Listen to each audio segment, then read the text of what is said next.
पांडुपति, वह पेंडो की तरह है। मैं उससे शादी नहीं कर सकता, करण अपनी माँ से कह रहा था। माँ ने प्यार से कहा, बेटी, वह तुम्हारा चचेरा भाई है, वह एक अच्छा लड़का है, उससे शादी क्यों नहीं की? करण कहता है, मामा वह पांडु सा है, वह न तो कपड़े पहनना जानता है और न ही बात करना जानता है, मैं उससे शादी नहीं करूंगी। माँ ने कहा कि करण को शादी करनी होगी, आप सहमत हो या न हो?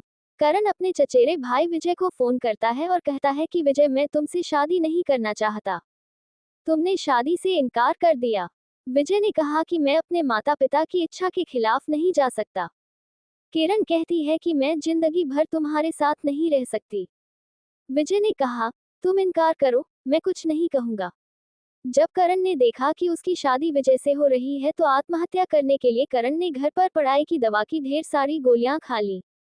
जब करण को अस्पताल ले जाया गया तो डॉक्टरों ने उसका पेट धोया और उसकी जान बच गई। किरण ने मां के सामने हाथ जोड़ दिए, मम्मा, मुझ पर दया करो, मैं इस मूर्ख व्यक्ति के साथ नहीं रह सकता, वो भी गांव में। मां ने कहा, बेटी सोचो, हम सब जानते हैं कि विजय बहुत अच्छा लड़का है, क्या हुआ वह इतना पढ़ा लिखा नहीं है, इसलिए वह गांव में रहता है, लेकिन वह एक अच्छा लड़का है। करण की न चाहते हुए भी करण की शादी हशर से कर दी गई। औकन को बस यही समझ आया कि जीवन बर्बाद हो गया, सारे सपने खत्म हो गए, सारी खुशियां जल गईं, सब कुछ एक अज्ञानी को सौंप दिया गया।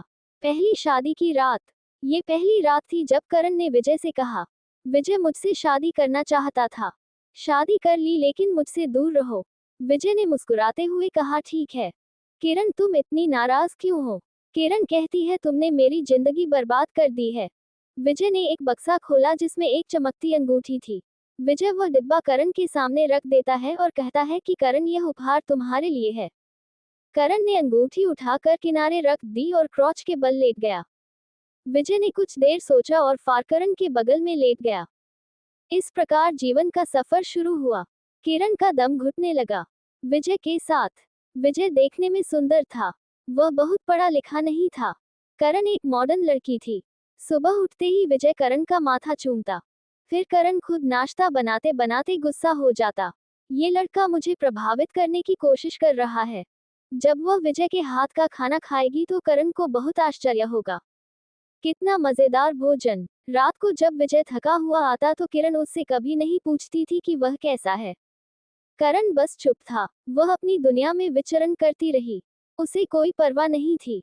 विजय ने भी करण को कुछ नहीं कहा, वह घर आता और खाना बनाता और करण को देता। करण पत्थर दिल था, घर के काम न तो वह घर की सफाई करती थी और न ही कभी विजय के कपड़े धोती थी। विजय अपना काम खुद करता था। पूरा साल इसी तरह बीत गया। विजय करण की हर नासमझी बर्दाश्त कर लेता था। किरण ने ऐसा सोचा, एक बौद्ध व्यक्ति का जन्म हुआ है। चूंकि विजय एक पुरुष था, वह किसी महिला पर हाथ उठाना पुरुष की शान के खिलाफ मानते थे। फिर उस पर हाथ उठाओ जो साथी हो। एक दिन विजय ने कहा, किरण, तुम अपना ख्याल क्यों नहीं रखती? देखो रंग कितना फीका है, देखो तुम्हारे बाल कितने गंदे हैं। विजय करण के बगल में बैठ गया। विजय ने करण को पकड़ लिया। एक साल बाद विजय ने करण को यूं छुआ। करण अपने बालों में तेल लगाने लगा। करण कहता है, विजय मुझे छोड़ दो। विजय ने कहा कि वह नहीं जाएगा। करण धक्का देता है जिससे तेल विजय के ऊपर गिर जाता है। करण उठने लगा तो विजय ने उसकी बांह पकड़ ली और उसके पास बैठ गया और मुस्कुराते हुए कहा, किरण, मैं तुम्हें इस तरह नहीं देख सकता। करण कहता है, मेरा हाथ छोड़ दो, मुझे दर्द हो रहा है। विजय ने उसे अपने पास बिठाया और उसके बालों में तेल लगाने लगा।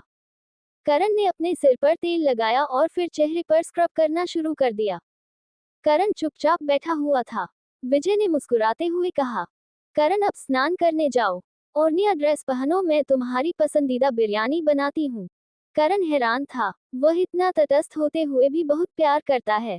करण शॉवर लेकर आया। आज चेहरे पर एक अजीब सी चमक थी। किरण ने अपने दोस्त को बुलाया। यारोजी ने मेरे साथ ऐसा किया है। उसके दोस्त ने कहा, विजय एक अच्छे इंसान है, इसकी प्रशंसा करना। किरण ने कहा, वह मुझे प्रभावित कर रहा है। उसके दोस्त ने कहा, ऐसे साथी तो किस्मत वालों को मिलते हैं। इसी बीच विजय ने आवाज लगाई, खाना तैयार है, आ जाओ। करण मुस्कुराने लगा। आज बिरयानी की खुशबू बहुत अच्छी आ रही है। करण ने खाना शुरू कर दिया। उसका दिल इतनी स्वादिष्ट बिरयानी की तारीफ करना चाहता था, लेकिन चुपचाप खा लिया। वह कमरे में सोने चली गई। विजय ने बर्तन उठाए और धोने लगा। बर्तन धोए, सारा दिन थका हुआ वह बिस्तर पर सो गया। सुबह 8 करण को उठाया और कहा, करण मेरी जान ने नाश्ता बना लिया है, मैं लेने जा रहा हूँ। और हाँ, मैं आज तुम्हारे लिए एक उपहार लाऊंगा। वह रात को हाथ में गुलाब लेकर घर आया। किरण कुर्सी पर बैठी थी। बगीचे में हल्की हल्की हवा चल रही थी। शाम का समय था और रोशनी भी कम थी। करण का जन्मदिन। विजय ने घुटने के बल बैठकर करण को गुलाब दिया। उसने मुस्कुराते हुए कहा, जन्मदिन मुबारक हो किरण। किरण कहती है, तुम्हें कैसे याद आया आज मेरा जन्मदिन है? विजय ने कहा, मैं आपका साथी हूँ, मेरे पास आपके बारे में बहुत सारी जानकारी है। फिर करण ने फूल उठाकर एक तरफ रख दिया। विजय ने एक लिफाफे से कुछ कागज निकाले। उसने किरण का हाथ पकड़कर कहा, किरण, क्या तुम्हें पता है कि ये कागजात किस बारे में हैं? करण का दिल धड़कने लगा। ये क्या है विजय? विजय ने कहा कि यह हमारी खुशी है। करण ने कहा, बताओ ये क्या है? विजय ने प्यार भरे स्वर में कहा, ये हमारे नए घर के कागजात हैं। मैंने एक नया घर खरीदा है। और तुम्हारा नाम क्या है? किरण को यकीन ही नहीं हुआ। करण ने एक नया घर देखा, वह भी मेरे नाम पर। किरण शर्म के मारे कुर्सी पर बैठ गई। आंखों में आंसू आ गए। विजय को इतना प्यार। विजय की आंखों से पहली बार आंसू छलके। विजय ने कांपती आवाज में कहा, करण, मुझे एक चीज चाहिए। किरण ने हाँ में सिर हिलाया। किरण हमेशा खुश रहना जानती हैं। तुम एक परी हो, तुम बहुत प्यारे मासूम हो। मैं बहुत भाग्यशाली हूँ कि मुझे आप जैसा दोस्त मिला। किरण, हमारी शादी को 2 साल हो गए हैं, लेकिन हमने कभी एक दूसरे को गले नहीं लगाया। मैंने आज लूना को गले लगा लिया। करण ने आज अनजाने में विजय को गले लगा लिया। विजय ने उसकी छाती पर जोर से हाथ मारा। वह रोने लगा और बोला, तुम्हें क्या मालूम इस बाएं के बारे में, तो तुम्हारा भाग्योदय नहीं होगा। इतना कहकर कारोजी कमरे में चली गई। करण को समझ नहीं आया कि वह क्या करे। मैंने विजय के बारे में क्या सोचा और विजय कितना अच्छा इंसान है। मैंने विजय के साथ कितना बुरा व्यवहार किया। करण का दिल विजय की बाहों में समा जाना चाहता था। मैंने विजय को 2 साल तक नजरअंदाज किया और विजय अब भी मुझे चाहता था। रात भर करण सपने देखती रही कि कल वह विजय के लिए नाश्ता बनाएगी। मैं अब विजय को दुनिया की सारी खुशियां दूंगा।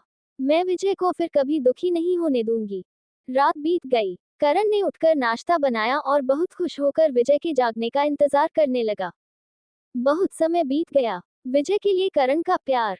जब विजय नहीं उठा तो टोकनन कमरे में गया। विजय प्यार से आवाज निकालने लगा, मैंने आज आपके लिए नाश्ता बनाया है।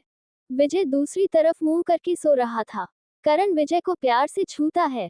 आश्चर्य इसलिए हुआ क्योंकि विजय का शरीर ठंडा था। किरण ने सामने देखा।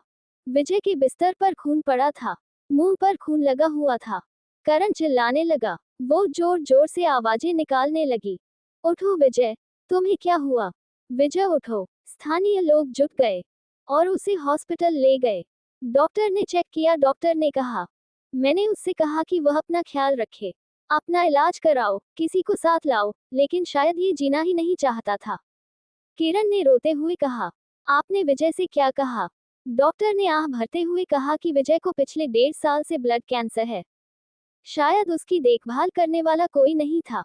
वह अक्सर मुझसे कहते थे, डॉक्टर, मैं किसके लिए जी रहा हूँ? ऐसा कोई नहीं जो मुझे अपना कह सके। घर पर मेरा इंतजार करने वाला कोई नहीं है। कोई नहीं है जो मुझसे प्यार से पूछे कि मेरा दिन कैसा था। मुझे ये बताने वाला कोई नहीं है कि तुम थक गए हो, चलो बाहर घूमें। रात को मैं कमरे में अकेली दर्द से तड़पती रहती हूँ, लेकिन मेरा दर्द समझने वाला कोई नहीं है। प्यार की एक परीक्षा। किरण जमीन पर गिर पड़ी। विजय, ये तुमने क्या किया? विजय, मुझे माफ कर दो। मैं पागल हो गई थी। विजय, मुझे मत छोड़ना। विजय, मैं मर जाऊंगी। सामने विजय की लाश पड़ी थी, जो शायद जिंदगी में करण के प्यार के लिए तरस रहा था। करण विजय का चेहरा हाथों में पकड़कर रो रही थी, लेकिन शायद प्यार का समय खत्म हो चुका था। विजय ने करण को हमेशा के लिए आजाद कर दिया था। ये बिल्कुल सच है कि जीवित व्यक्ति की कोई कद्र नहीं करता, लेकिन जब वह चला जाता है तो उसकी याद आती है। लेकिन ये एहसास किसी काम का नहीं, क्योंकि जो गया वो तो चला गया। ऐसे ही वीडियो देखने के लिए हमारे चैनल को लाइक एंड सब्सक्राइब करें। Thanks for watching.